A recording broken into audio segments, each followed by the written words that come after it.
Hello friends, how are you doing. आप सबके join करने का वेट कर रही हूँ मैं। जल्दी जल्दी ज्वाइन कीजिए so that we can start with our new learning for the day today. So friends, how was your day yesterday and how was your day today. और बताएं क्या हालचाल है आप सबके। तो फ्रेंड्स, आज का हमारा टॉपिक है, जो भी हमारे अंदर है वही बाहर आएगा। What goes in will come out. How many of you agree with this particular statement? What is there inside us is going to come out. आप में से कितने लोग अग्री करते हैं? Type A for agree in the comments section. तो friends, हुआ यूं कि एक प्रोफेसर साहब थे, अपने स्टूडेंट्स को सिखाने के लिए एक दिन उन्होंने डिसाइड किया कि वो अपने साथ एक ऑरेंज, जी हाँ एक संतरा लेकर जाएंगे अपनी क्लास में। उन्होंने वो लेकर गए एक संतरा, एक ऑरेंज अपनी क्लास में और बच्चों को दिखाया। उनसे पूछा ये क्या है। बच्चे हंसने लगे। सर आप ये क्या पूछ रहे हैं, ये एक ऑरेंज है, दैट्स इट, इसमें पूछने वाली क्या बात है। सर बोले बिल्कुल सही बात है, इसमें पूछने वाली क्या बात है, लेकिन अब मुझे ये बताओ, अगर मैं इस संतरे को अच्छे से प्रेस करूंगा, राइट, अच्छे से निचोड़ूंगा, तो इसमें से क्या निकल के आएगा। बच्चे फिर हंसे, बोले कि जूस निकल के आएगा। प्रोफेसर साहब ने फिर बोला अच्छा कौन सा जूस निकल के आएगा, एप्पल जूस निकल के आएगा या ऑरेंज जूस निकल के आएगा। बच्चे फिर से हंसने लगे, बोले सर ऑरेंज है तो ऑरेंज का जूस निकलेगा ना, एप्पल का जूस तो नहीं निकलने वाला, ना पाइनएप्पल का निकलेगा, ना ही किसी और फ्रूट का निकलेगा, जो फ्रूट है उसी का जूस निकलेगा। आप पर पूछ क्यों रहे हैं, पहले तो ये बताएं, हमें कुछ समझ में नहीं आ रहा। प्रोफेसर सर हंसने लगे और बोले इसी तरह से जो तुम्हारे अंदर है वही बाहर निकल कर आएगा। बच्चे फिर हैरान, फिर परेशान, जो हमारे अंदर है वही निकल के आएगा। सर इसका मतलब क्या है, और वो भी क्लास में इस तरह की डिस्कशन। ब्लड है, ब्लड निकलेगा अंदर, हमारे अंदर ब्लड है और वो जब भी अगर हमें चोट वोट लगेगी तो ब्लड ही निकलेगा। और क्या निकलेगा, जो अंदर है वही बाहर आएगा, इजंट इट। प्रोफेसर सर मुस्कुराए और उन्होंने बच्चों को बोला देखो, आपके माइंड में जो बातें चल रही हैं वही बातें निकल के आएंगी। क्या मतलब इसका, अगर आपको प्रेस किया जाए, अब आप ये समझ लो कि ये ऑरेंज आप हो, और जब हम आपको प्रेस करें, राइट, आपको एक अननेसेसरी हम एक स्ट्रेस देते हैं, तो अंदर से क्या निकल के आता है, वही चीज जो आपके अंदर होती है। बच्चे बोले हाँ ये बात तो सही है। तो अगर आपके अंदर स्ट्रेस है तो डेफिनेटली आप अंदर से अगर परेशान हो, तो जब भी आपको कोई तंग करेगा तो आपके अंदर से वही स्ट्रेस, गुस्सा, जेलसी, एंगर, यही सब चीजें निकल के आएंगी। बच्चे बोले हाँ बिल्कुल सही बात है, यही सब चीजें निकल के आएंगी। Good evening Anand Vardan ji, welcome to my B live session.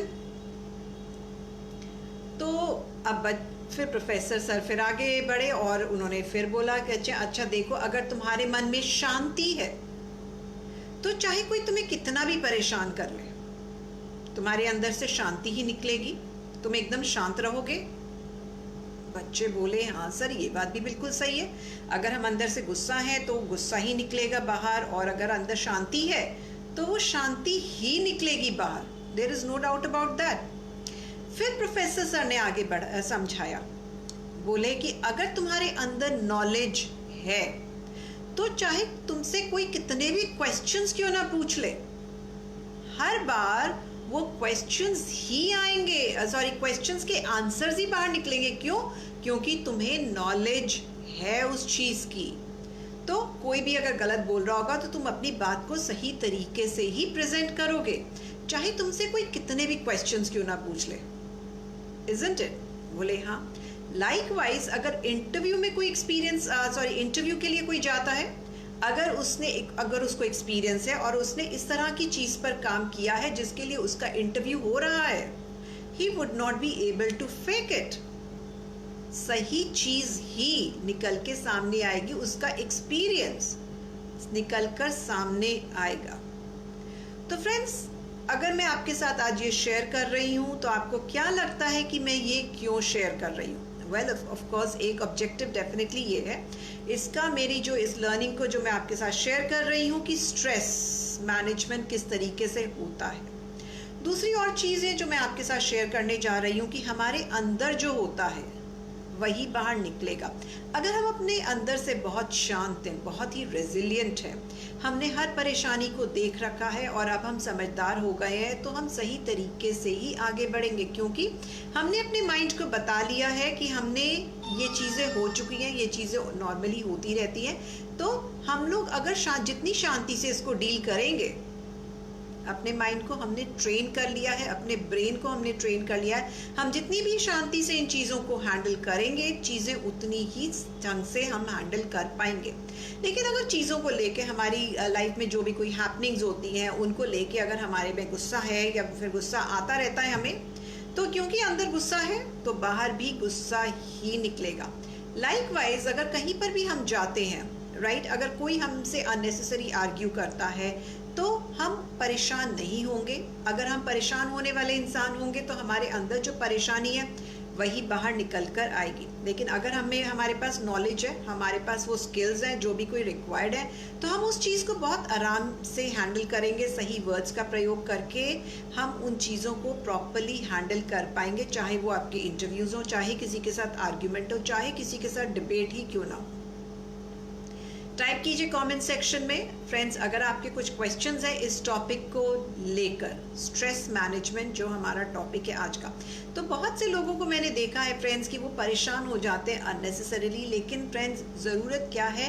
हमें ज़रूरत है अपने ब्रेन को ट्रेन करने की, कि हम अपने आप को अननेसेसरी चीज़ों में ना उलझाकर अपने काम की तरफ मन लगा के अपना काम किए जाए। एक्सपीरियंस अपने आप हम गेन करते जाएंगे, और अगर हम फेमस भी होना चाहते हैं तो बहुत जल्दबाजी में ना काम करके अपनी एक्सपर्टीज़ की तरफ हम काम करते रहें, हम अपने आप फेमस भी हो जाएंगे। लेकिन इससे हमें मौका मिलेगा अपने स्किल्स पर काम करने का, अपनी नॉलेज पे काम करने का, अपने आप को रेगुलर एक्सपोजर देते रहे। फिर चाहे हमें कोई कितना भी परेशान कर ले, कितनी भी आर्ग्यूमेंट कर ले हमारे साथ, हमें कितना भी परेशान करने की कोशिश क्यों ना करें, हम उससे सही तरीके से आंसर दे पाएंगे। यही चीज़ें होती हैं फ्रेंड्स जो हमारी ग्रुप डिस्कशन स्किल्स में, जो हमारी टीम की मीटिंग्स होती हैं उनमें, जो हमारी डिबेट्स होती हैं उसमें, या फिर आपस में जब भी हम कभी बात करते हैं या बहस में पड़ जाते हैं, तो ये छोटी छोटी चीज़ें हमारे लिए बहुत मायने रखती हैं। हाउएवर,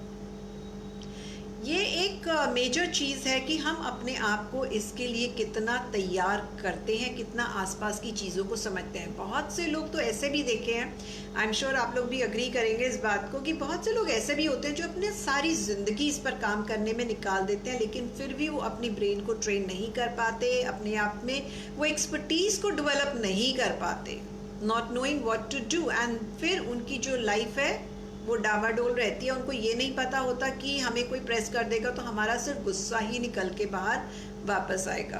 तो फ्रेंड्स, आपके कुछ भी क्वेश्चंस है इस समय तो आप टाइप कर सकते हैं। So I would be more than happy to answer your questions. Bhagya Raju ji, welcome to my FB live session. Madhusudan Rao ji, welcome to my FB live session. Raju Pandey ji, welcome to my FB live session. Narayan ji, welcome to my FB live session. तो friends, आज मैंने आपके साथ share किया कि आप अपने stress को किस तरीके से मैनेज कर सकते हैं। सेकेंडली, मैंने आपके साथ शेयर किया कि आप अपनी स्किल्स को किस तरीके से बेटर बना सकते हैं, और स्किल्स को बेटर बनाने के लिए ज़रूरी ये है कि आप में डिटर्मिनेशन होना चाहिए, रेजिलियंस होना चाहिए। हर सिचुएशन के लिए आपको रेडी होना है, क्योंकि unless and until you come across as a person who is really patient in any kind of a situation, people are going to appreciate you only for that, and keep on testing your patience। आप कितने patient रहते हैं वो बहुत ज़रूरी है। Check कीजिए अपने पैटर्न को कि कितनी बार कुछ इंसिडेंट्स हुए और कितनी बार आपने अपना टेम्पर लूज़ किया, और क्या रीज़न था आपने अपना टेम्पर लूज़ किया, और आप अगर वो टेम्पर लूज़ नहीं करना चाहते थे लेकिन फिर भी लूज़ हो गया, गुस्सा आ गया, तो नेक्स्ट टाइम के लिए ज़रूर सोचिए कि आप अपनी चीज़ों को, अपनी लाइफ को, अपने उन इंसिडेंट्स को किस तरीके से बेटर हैंडल कर सकते थे, जिसकी वजह से आपके अंदर की शांतनेस, आपके अंदर की पीसफुलनेस वो बाहर निकले और आप सामने वाले को अपने ऑरा से, अपने पीसफुल ऑरा से आप लोगों को लाजवाब कर दें। सो फ्रेंड्स, आज के लिए बस इतना ही। मैं आपके साथ कल फिर मिलूंगी 5 o'clock। स्टे ट्यून, बिकॉज मैं कोई ना कोई नई लर्निंग आप सबके साथ शेयर कर लेती हूँ। आप में से कुछ लोग नए हैं जिन्होंने मुझे फर्स्ट टाइम ज्वाइन किया है, तो मैं अपने आप को इंट्रोड्यूस कर देती हूँ। मेरा नाम है अंजलि गुप्ता। मैं एक मोटिवेशनल स्पीकर हूँ और कोच हूँ पब्लिक स्पीकिंग की। मैं हर रोज़ एफबी पर लाइव आती हूँ because I have taken the resolution that in the year 2020 I will be coming live on FB for all the 365 days in this year. Reason क्या था ये रेजोल्यूशन लेने का? नंबर वन रीज़न था because I wanted to do something different. Number 2 reason था that I wanted to help you out in each and every thing that you do, specially in public speaking, because I am a coach of public speaking. तो आपके अगर कुछ भी questions हैं public speaking से related, तो आप उन क्वेश्चंस को मुझसे पूछ सकते हैं। मेरा ये वीडियो फेसबुक पर रहेगा, मेरा ये वीडियो यूट्यूब पर रहेगा। तो अगर अभी कुछ क्वेश्चंस नहीं है तब भी आप कमेंट सेक्शन में, बाद में मेरे वीडियो के नीचे अपने कमेंट सेक्शन में आप वहाँ पर अपने क्वेश्चंस मेरे साथ शेयर कर सकते हैं। I would be more than happy to answer your questions. Raju Pandey ji कुछ पूछ रहे हैं। You welcome to my FB live session. Hello Raju ji. अभी कंपटीशन एग्जाम्स की स्ट्रैटेजी कह रहे हैं, स्ट्रैगर कह रहे हैं, मुझे समझ नहीं आया। कंपटीशन एग्जाम्स की strategy. Shibu ji welcome to my FB live session. Competitive exams की स्ट्रैटेजी क्या होनी चाहिए? वेल, आप अपनी नज़रें चारों तरफ रखिए। आपके एग्ज़ाम्स में किस किस तरह के क्वेश्चंस पूछे जाते हैं, जनरल नॉलेज पर आपको डेफिनेटली बहुत काम करना है। इंश्योर कीजिए कि आप रेगुलरली न्यूज़ सुने, आपके पास रेगुलर अपडेट्स होने चाहिए। 1 सेकेंडली, अगर ग्रुप डिस्कशन की बात आती है तो लोगों की बातें सुनकर, जैसे न्यूज़ में आता है या फिर टेलीविज़न पर आती है, बहुत सारे आर्ग्यूमेंट्स शेयर किए जाते हैं, उनकी तरफ भी ध्यान दीजिए सो दैट आप अपनी ग्रुप डिस्कशन क्लियर कर सकें। अच्छा, इसमें ग्रुप डिस्कशन में एक और बहुत इंपॉर्टेंट चीज़ है जिस पर आपको फोकस करना है, वो ये है कि उनके ओपिनियंस जो है तो एक आर्ग्यूमेंट देता है, दूसरा काउंटर आर्ग्यूमेंट देता है, तीसरा एक और काउंटर आर्ग्यूमेंट देता है। उन सबको सुनने के बाद आपने अपना पर्सनल ओपिनियन फॉर्म करना है। ये बहुत इंपॉर्टेंट है so that it appeals to the masses. और आपको जो भी आप अपना आर्ग्यूमेंट बनाए, जो भी अपना ओपिनियन ले, आपने उसमें क्या करना है, आपने उसमें अपना ओपिनियन जब आप फॉर्म करेंगे तो उसकी एक प्रॉपर रीजनिंग होनी चाहिए, प्रॉपर लॉजिक होना चाहिए कि आपने ऐसा ओपिनियन बनाया तो क्यों बनाया। So you can always pick up the ground realities. तो इस चीज़ पर काम कीजिए जो बहुत आपके काम आएगी, और इसको रोज़ प्रैक्टिस कीजिए सो दैट आपसे अचानक कुछ भी पूछा जाए आप उसके लिए रेडी हो। तो करंट टॉपिक्स हैं उनके ऊपर बात कीजिए, जो अपने वर्ल्ड में आसपास हो रहा है उसके ऊपर बात कीजिए। आजकल चाइना के साथ जो हमारे रिलेशंस हैं, या अमेरिका के चाइना के साथ जो रिलेशंस हैं, जो भी कुछ अपडेट्स हैं, जो भी कुछ मिसाइल्स के बारे में हो रहा है, कोविड के बारे में है, कहाँ से शुरू हुआ, उसमें क्या आपको क्या लगता है, कौन दोषी है कौन दोषी नहीं है, तो आपके पास दोनों का एक प्रॉपर आंसर होना चाहिए। मतलब ज़्यादातर आपको कॉम्पिटिटिव एग्जाम्स में पर्सनल ओपिनियन बहुत मैटर करता है, और ये भी बहुत इंपॉर्टेंट होता है कि आप कितना स्टिक कर पाते हैं उस पर्सनल ओपिनियन को लेकर। देखिए, ज़बरदस्ती मत कीजिएगा, टेक योर टाइम। अपना ओपिनियन बनाने में वक्त लगता है, so make it a point कि आप अपना ओपिनियन बहुत क्लियर बनाएं। अगर ऐसा है तो क्यों है, ऐसा नहीं है तो क्यों है। You should have a proper reasoning for all of that, right. ये मत सोचिएगा कि इट इज़ ऑब्वियस फॉर, ये तो मानने वाली बात है, ऐसा नहीं है। अच्छा, आपके अगर आर्ग्यूमेंट्स आपके जो इंटरव्यूअर्स हैं उनके अगेंस्ट भी होगा, तब भी वो उसको एक्सेप्ट करेंगे और बहुत अच्छे से एक्सेप्ट करेंगे, provided you use a very nice language, right. तो आपके पावर्स बहुत अच्छे से होने चाहिए, आपकी लैंग्वेज बहुत डिसेंट होनी चाहिए और बहुत ही कंट्रोल्ड होनी चाहिए, पॉजिटिव होनी चाहिए। आपकी बात से कभी भी ऐसे नहीं लगना चाहिए उनको कि आप अननेसेसरी आर्ग्यू कर रहे हैं और अपनी बात को उनके ऊपर थोप रहे हैं।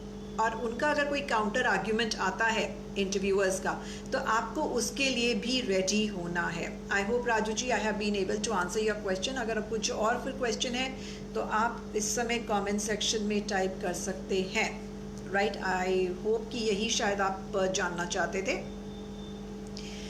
जोस Thomas ji, hello, welcome to my AB live session.